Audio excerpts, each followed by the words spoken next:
Well, hello. This is my first live stream in many months. It's taken me, excuse me, it's taken me all morning to get it working. So it's not like I expect there's anybody actually paying attention, but I'll just explain that. But I wanted to say something. I did. Of course, the amount of trouble I went through to set it all up just sort of drained my mind of its enthusiasm, I must admit. And there's a lot I would like to say and make it all seem to be, some sort of coherency and fit together and make sense. There's a lot of stuff I've already said. Stuff, so I'm going to sort of try and create a simple outline about what I want to talk about. And you can see my guitar here, and I'm not going to play it on this live stream because I have the air conditioner going over there, which you can probably hear. But this is anecdotal evidence, and I don't. I guess one of the things I'll start with is the fact that I certainly don't want to go into any kind of redundancy of all the stuff that I see playing out in the media, not just the mainstream media, but all the YouTube wannabes that want to get the mainstream action, literally, like fish trying to get into the main school of fish swimming down the Rapid River. Uh, and it's redundant. It's like I can go on YouTube and every news thing that's on mainstream and even fringe stream, various different news outlets in other countries, even in English-speaking countries. It's the same stories over and over and over and over again. Like, for example, yesterday, uh, Mr. Trump was shot at, and they're calling it an assassination attempt. And that has literally just, I don't know, repeated itself like some kind of self-perpetuating fungus into the, the words that are being used and what's being talked about in all the mainstream media. So it's like it's the main topic, you know. And what I don't understand is this: how many times do you have to say it over and over and over again before it's recognized? I mean, I saw the video, and I saw it with just a little bit of explanation, and I understood it immediately. I didn't have to see it every time I went to go watch a different podcast or a YouTube channel that was up to date. It was, because everybody was talking about that particular event. And kind of leads me to, I guess, what I want to talk about. Words coming to mind like matrix theory and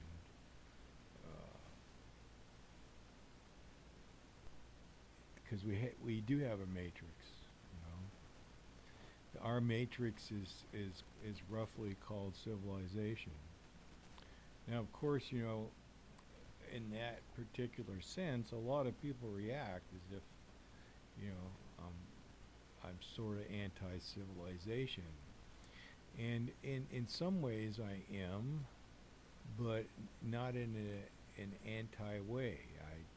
There's things that I think that in civilization, which are long historical man-made mistakes, and they perpetuate themselves in such a way that the possibilities that are inherent within us as human beings, as spiritual, physical, and mental beings created in the image and similitude of what we call God, even though we probably don't even understand what all of that means. I know I don't completely.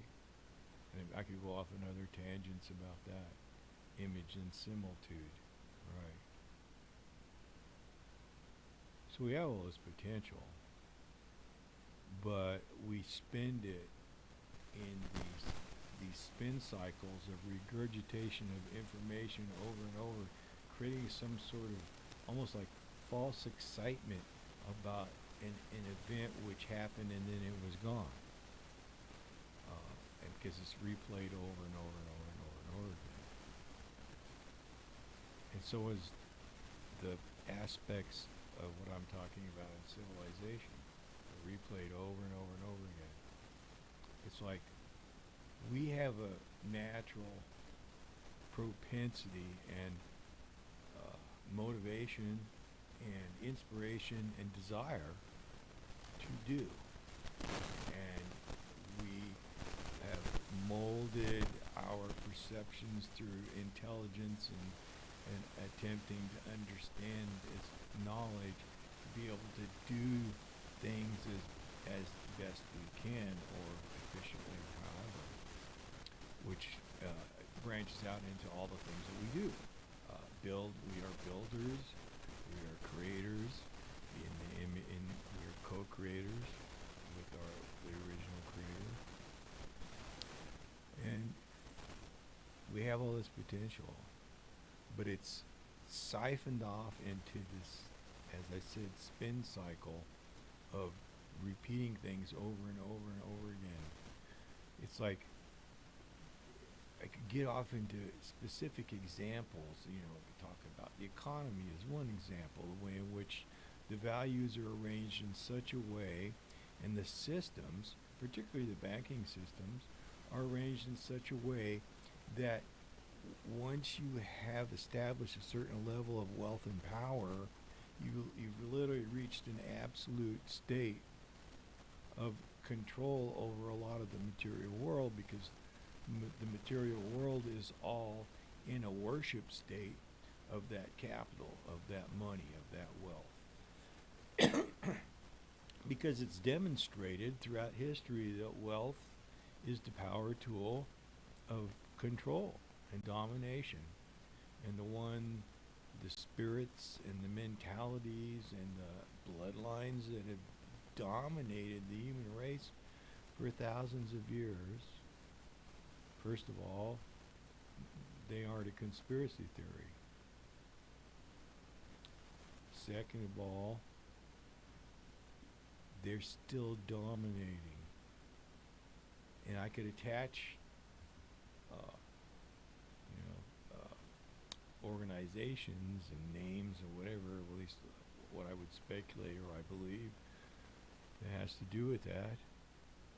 But it's not like right or left, Democrat, Republican,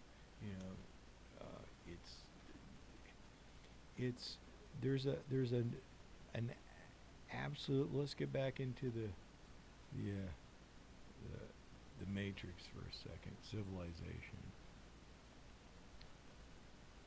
There's a metaphor in almost all, or an allegory, metaphor and allegory, in every creation myth that exists.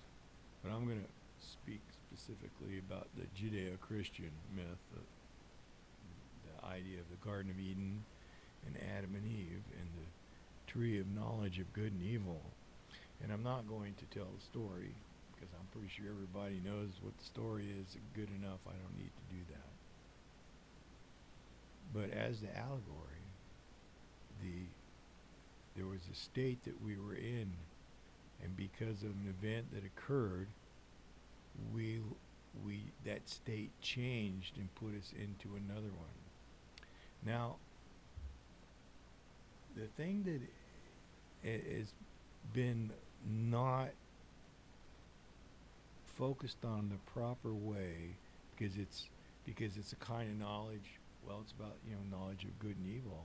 So when we ate the allegorical apple from the tree of knowledge of good and evil, then we've had to run this gauntlet of good and evil is present in our reality, in our matrix, because of that metaphor, that allegory of taking on the knowledge of good and evil. So, eh, slightly off to the side of that, just step back and think about for a moment. I mean, if this video is still going, there's like this really beautiful waterfall behind me here. And that is an example of the, I wouldn't call it perfect because perfect is the wrong word, and yet it's absolutely what it is. It can't be anything more or less. And it's absolutely, beautiful. And that's the substance of what the reality of creation is. Now, rather than be able to hang out there and live there like our ancestors, and I'm not trying to link up to any false ideas of evolution or anything like that, but our ancestors were much more connected to the planet and to the earth and the creation than we are, by a long shot. And that's part of the metaphor and the allegory, because we've taken on the good and the evil. Just think for a second what it would be like if we were able to have our intellect, for example, our understanding, and our ability to perceive and to think, and still be able to live a simple, and I'm not saying primitive, although some might say, I've had a simpler lifestyle in which we're interacting with the original layer of reality, which is creation, and not the superimposed reality, which is civilization, in which we live in boxes and we look out our windows at the trees and the sky. Well, sure, yeah, we go out into it, but we also go back into our houses because as people, for example, we have to wear clothes because we don't have enough hair to keep us warm or protect us from the sun. So we are a managed hybrid species that is both native and alien to this planet and this creation. And the reason why that is look at my other videos on anecdotal evidence. I've told the story enough times. But we are stuck in this matrix superimposed reality, which is composed in our beliefs, in our minds, and most importantly, in the loops of repetitive behavior and actions and thought processes, which literally consumes our time doing the same thing over and over and over again, and becomes absolutely,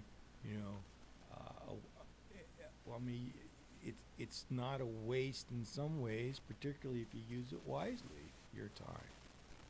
But this entire system in this matrix civilization reality is absolutely created imbalances using the systems that are in place to maintain control and power for the few over the many.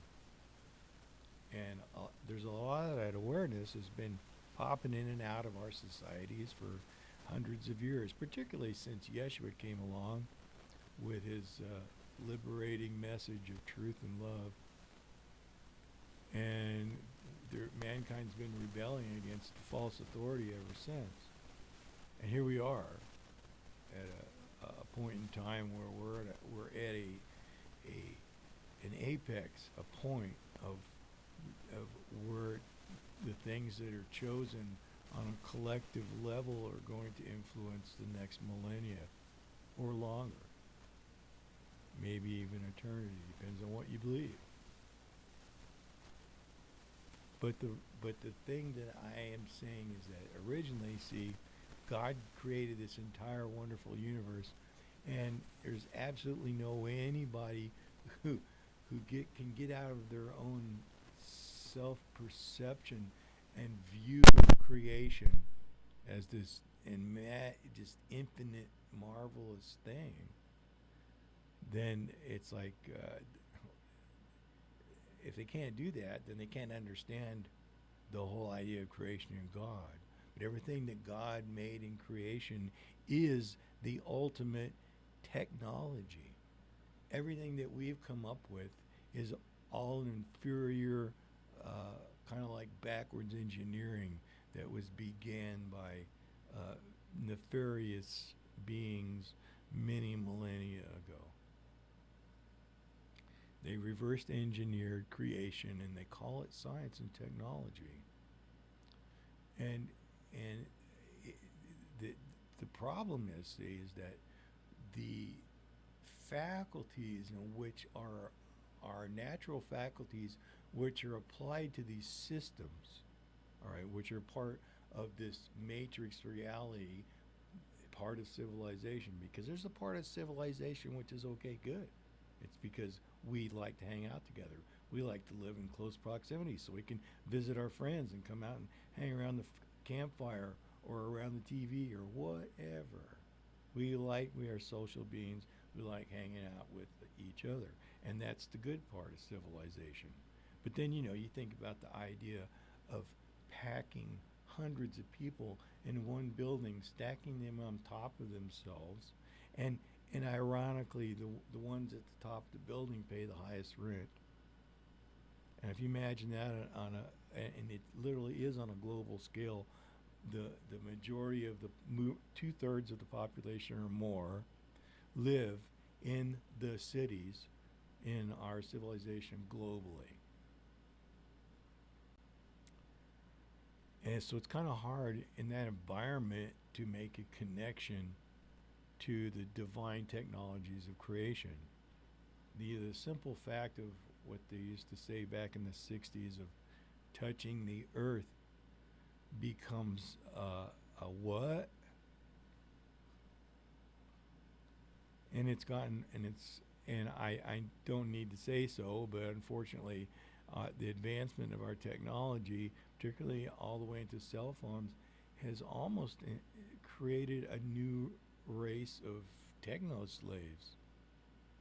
And all of the wonderful things that are in creation that we would have access to if we just spend the last 10,000 years doing what we started out instead of getting diverted into this false science, this false technology, and this, like I said, backward engineered technology. And there's side aspects of all this having to do with, aliens, or at least beings we think are aliens. I think of as aliens. But ultimately, the point is that we are trapped in this this virtual delusion, which is all wrapped up in our cultures and our societies and, yes, our civilization, the structures and systems of our civilization, which use our natural tendencies, abilities, desires, and everything else literally against us. So that the few at the top, and ultimately on an insidious level, a parasitical spirit which has been siphoning off our life force energy for millennia, which is kind of the source of all this. If you want to get back to allegories, it's the allegory of the serpent in the garden, which is all these allegories and metaphors are not like invented out of thin air. There's a substance of reality that they relate to, and they're metaphor and allegory because it's not something that you can define. I mean, now you imagine as we know that we've been on this earth for tens, if not hundreds of thousands of years. And we've been pretty much the same being with very little change except for quote unquote a movement away from nature and into the matrix of civilization, which, by the way, was done through conquering and force and war, not necessarily something we all got together and said, "Hey, let's do this." Yeah, let's cut off our souls from our natural heritage and go live in brick boxes. Oh, and while we're at it, we'll become slaves and build all the rich people their houses first, and of course we have to build the temples. So I'm sure a lot of you might know what that relates to. We know I feel like I've covered a lot, and I'll probably say some more, but I can't tell if anybody's actually watching or not because I'm away and I can't. Don't have a monitor. I'm just assuming the whole thing is, recording on on YouTube and streaming. Otherwise, I just talk to myself for 15, 20 minutes. But this was my return to anecdotal evidence, and I wanted to say those things to you. So, y'all have a good day, and I'll see you next time on Anecdotal